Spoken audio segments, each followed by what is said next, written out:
नमस्कार दोस्तों, मेरा नाम कपिल जाखड़ है और आप देख रहे हैं न्यूज़ फॉर सोशल। देश में झुग्गी झोपड़ियों की समस्या और उसका समाधान, आज इस पर बात करते हैं। वैसे तो देश को आज़ाद हुए 7 दशक से ज़्यादा का समय हो गया है।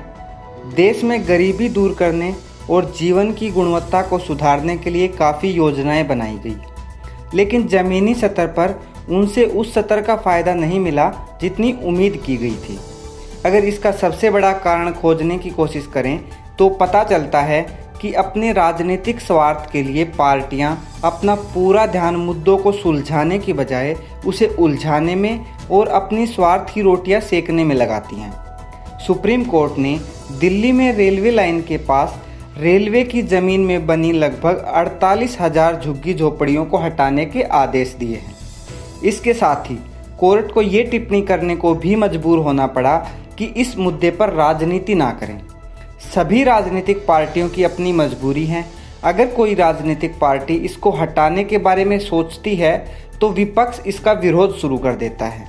इसका नुकसान ना सिर्फ रेलवे को, वहां होने वाली गंदगी के साथ साथ अतिरिक्त रेलवे लाइन बिछाने के लिए अपनी ज़मीन का प्रयोग ना कर पाने के रूप में भी होता है, बल्कि झुग्गी झोपड़ियों में रहने वालों के जीवन के साथ भी खिलवाड़ होता है, जिससे आप कोई भी हादसा होने की संभावना या गंदगी से सेहत खराब होने के खतरे के रूप में देख सकते हैं। एक समस्या ये है कि यदि एक स्थान से झुग्गी झोपड़ियों को हटा दिया जाता है तो वो दूसरे स्थान पर बना लेते हैं। अगर हम झुग्गी झोपड़ियों में रहने वाले लोगों के नज़रिए से देखें तो उनकी भी अपनी कुछ मजबूरियां हैं।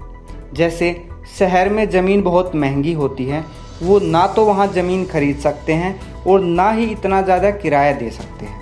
वो शहर से कहीं बाहर भी नहीं रह सकते क्योंकि वहाँ उनको काम नहीं मिल पाता। अगर इस समस्या के समाधान की बात करें तो सबसे पहले तो राजनीतिक पार्टियों को अपने वोट बैंक के बारे में ना सोचते हुए सुप्रीम कोर्ट के आदेश के अनुसार काम करना चाहिए तथा इन झुग्गी झोपड़ियों को वहाँ से हटाना चाहिए। अब सवाल उठता है कि यदि ऐसा किया गया तो झुग्गी झोपड़ियों में रहने वाले लोग कहाँ रहेंगे? तो इसके लिए भी सरकार को उनके रहने के लिए पक्के मकान बनवाने चाहिए।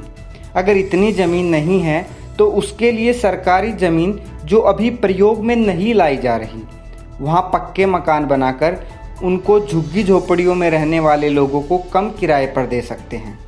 इससे सरकार की कमाई भी होगी तथा साथ ही साथ झुग्गी झोपड़ियों में रहने वाले लोगों के जीवन का स्तर भी बेहतर होगा। इसके साथ ही सरकार और रेलवे को ये भी ध्यान रखना होगा कि भविष्य में दूसरे स्थान पर झुग्गी झोपड़ियाँ रेल पटरियों के किनारे ना बने।